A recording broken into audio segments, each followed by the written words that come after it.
Hello. How y'all are? So, it is the 7th? October 7, 2020. And it's a beautiful day, guys. Check it out. Neighbor guy is messing with his excavator over there. You really can't see it, but might be able to hear it. Check the day out. It is drop dead gorgeous. Once again, this tree is almost completely stripped of leaves. The top part of the walnut trees are looking good, falling off, and love walnut leaves because they totally disappear quickly. Here's my walnuts. They are drying up. It's out of the sun again, but they sat in the sun for quite a bit today. I'll be cracking those open early winter. But it is gorgeous, a little breezy. Really no clouds to speak of. It was 63 this morning at, whoops, come on. 62 this morning at 7:30. Yes, I was up earlier than that. I did the horse stalls, let the horses out, fed them, cleaned the stalls up wonderfully, and yeah. So my job for today was to figure out my hose situation for the for this power steering. And oh, mamma mia, it's a long ways down. And hey, this is the best coffee ever, in my humble opinion. But I have to be careful because I can feel my heart start doing a little skipping around, you know, doing a little dance. So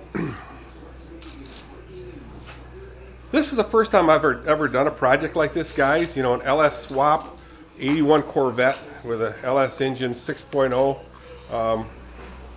and a cam. It's got upgraded heads on it, aluminum heads, which I don't know, supposed to be better, I guess. And the problem I was having was the power steering fittings. So everywhere I went, either they didn't know squat, or they gave me the wrong stuff. So the fitting that I needed most badly was a hang on, let me set you down. Here it is. So I did some shopping yesterday, and I mean, to the places, look at all these leaves in here. I went to places that really should know, and I'm talking Automasters,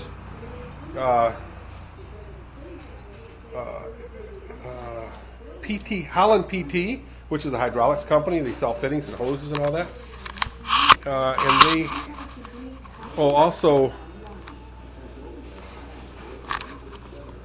an auto repair shop. Come on, what's the name of it? Tillema. And they all pretty much steered me. Well, Tillema had the right idea, but the guys, the experts. Oh, and then I went to Lane in Waterfleet, way south. They screwed up. So it was this part right here, this fitting. I couldn't get anybody to tell me jack. So it's this fitting right here. And what they did was they sold me this here. And none of this stuff is cheap, guys. And they laid it on here and said, oh, yep, they fit perfectly.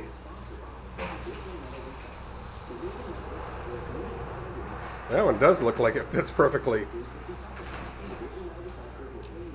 But it didn't. It's the wrong size. And it just irritates me. Actually, who gave me this one was Automasters. So they did me right. They gave me the right one. Inverted flare. So Lane was the one that jacked me around. They gave me this one here.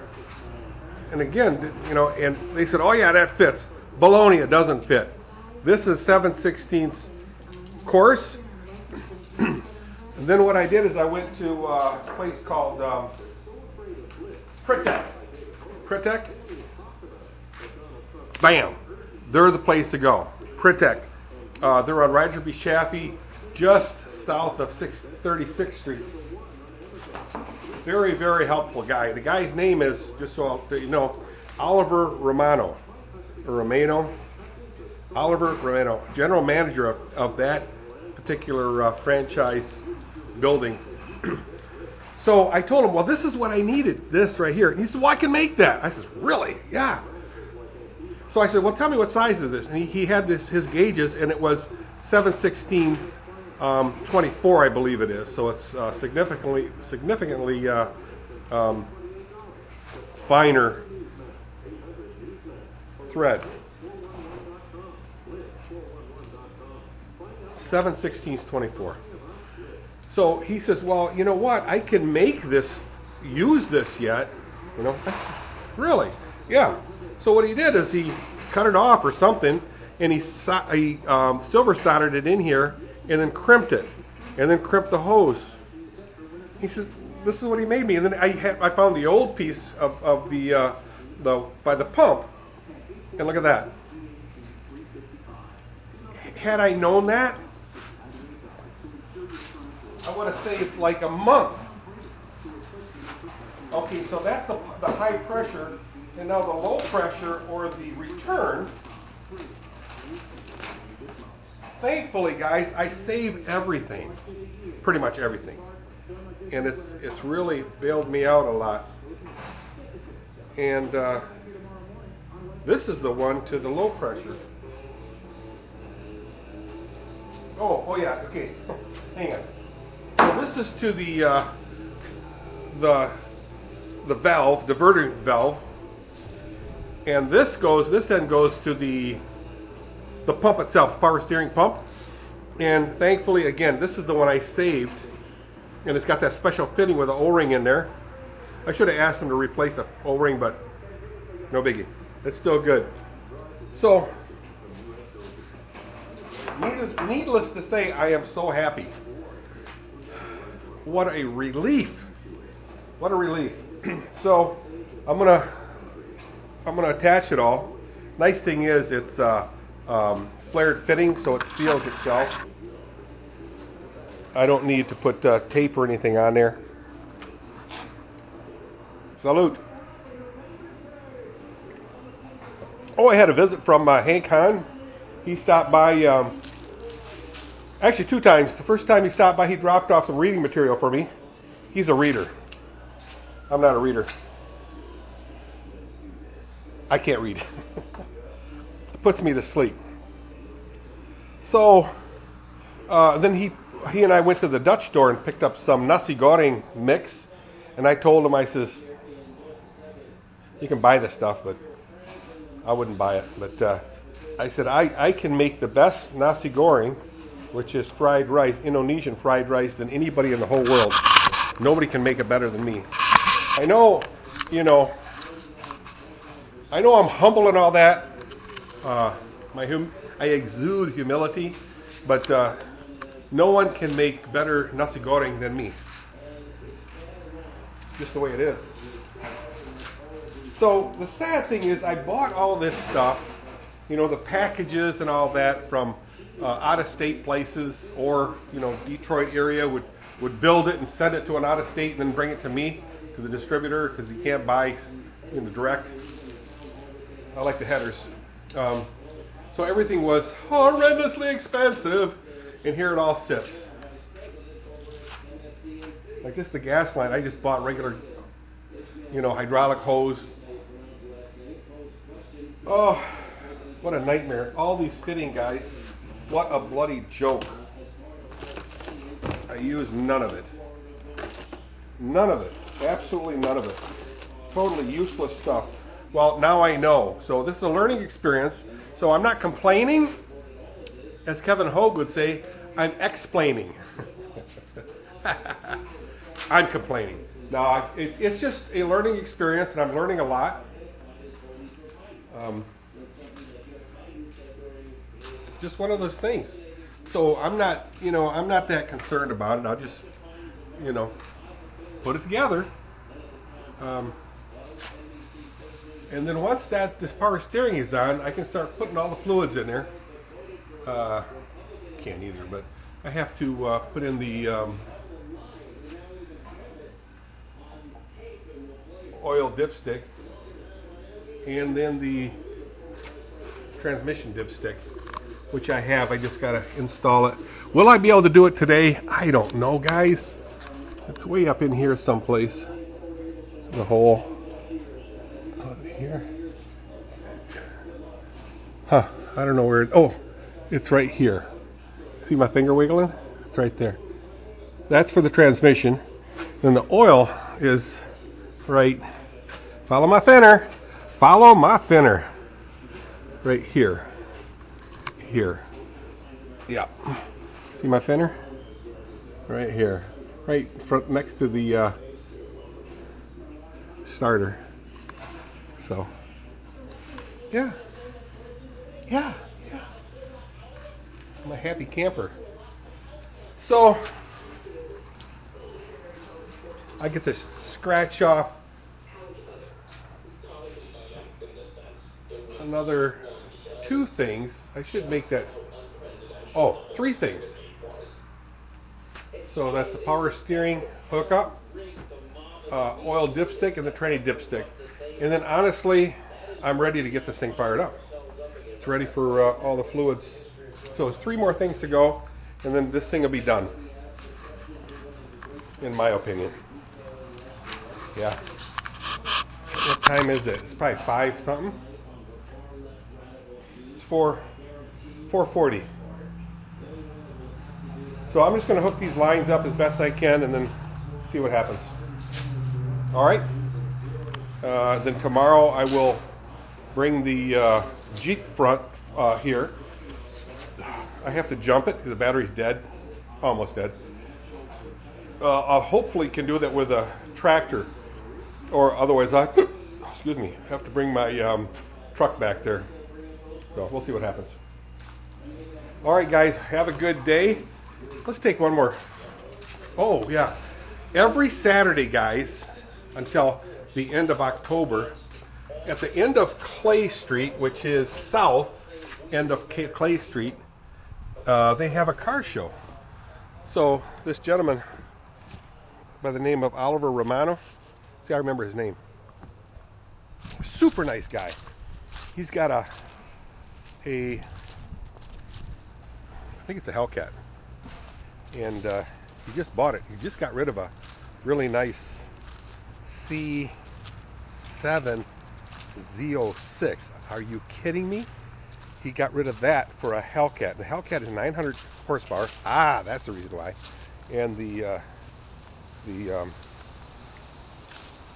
Corvette was, I think he said like 600 horsepower. So, yeah, Hellcat's the way to go. So I'll talk to Dirk about that, and maybe Saturday. So every Saturday between 9 and 11, that's where they have the car show. I still got to crack-a-lacking on this thing. I'll get rid of the drain plug of this thing and the pump itself, and then really this thing is done. But yeah, just a reminder of how happy I am that the pool it went so well. The pool is assembled, packaged away. Hey, the horses. Hi, girls. You see them? Hi. Can't zoom in with this camera, which is fine. That's Oscar walking this way, and crazy Lucia looking this way. Now she looked away. Now Lucia's kind of calm. They're both really skittish horses. It's really weird. Ouch, man, I'm getting poked by these sunflower.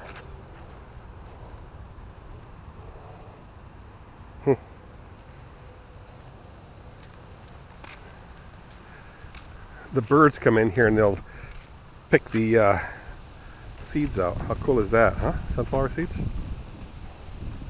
It's funny, they all seem to point eastward. Anybody know why? I don't know. Maybe that's where Israel is. Anyway, there's oh,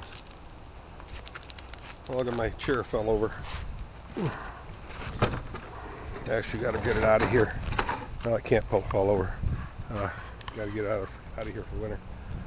So I'm a happy camper that the pool is done. Oh, I try my skill at sewing.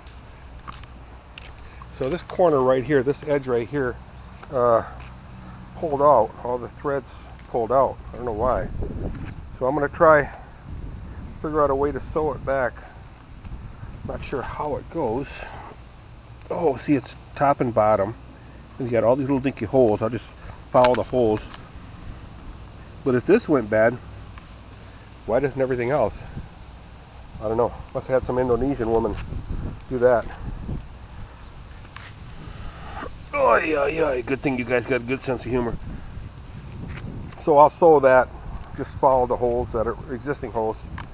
But otherwise, this thing's lasted like 20 years, guys. Pretty happy. All right, we're gonna call this a day. You can see my van is parked. It's in place for the winter. Where is it? Oh, here. That way I can still work on it. I can put a electric heater in there and be warm while I'm assembling the bed and the chairs and what have you. That's gonna be so much fun. Wish I had a slider on the side, but it's got double doors, so I can't sneak in there. It's a Ford E150. I'll have to look that up. It's a really nice van. Tinted windows. So, okay. Let's call this video a day. There'll be one video for today. Yesterday did 2 of them. That was, I think that's when we closed the pool, right? I can't remember. Oi! I gotta clean this thing. Soak it in Tide and take care of it. So that's where I'm at, guys. It's coming together, finally. It's coming together. It is coming together. What is all these web here? This looks so crappy. I'll get a brush and brush it off, I guess. So, man, I know this car backwards and forwards now. I know what not to do. And yes, I will do another car like this. It won't be a Corvette. I don't know what it'll be. Maybe a Camaro. I wouldn't mind doing like a 67 Camaro. And, well, that style, right? It can be 67, 68, whatever. Just got to find a car. Anyway, that's just a dream. There's me dreaming. I don't know what my next project. Well, my next project obviously will be a the MGB. Working with that, and the Jeep. So the Jeep and the MGB. And in the meantime, I'll be fixing up the rust on this car. Why, you ask? Because it's got almost 300,000 miles in there. Why? Well, it's a good runner, and it just looks crappy with that stuff on there. And then I'll put some stripes on there, but it's only a V6. I say, who cares? Maybe even put a what do you call these things? Thing in the back, a wing. Who cares? A 3.5 liter V6. The thing screams, guys. It flies. For a V6. Get all the rust dialed up pretty. And then it'll rust through again, and I'll do it again. Why? Because I save a lot of money doing that. Yeah, I'll have to rip this whole thing out of here. Maybe tack some sheet metal in there. Looks like it had some work done to it before. See that? That looks like Bondo. Feels like Bondo. But no, it's a good little car. How about the other side? Not as bad. Well, the bottom is kind of bad. And this here, just a little bit of sanding. Spray it. Who cares? Free car. All right, see you guys. Adios.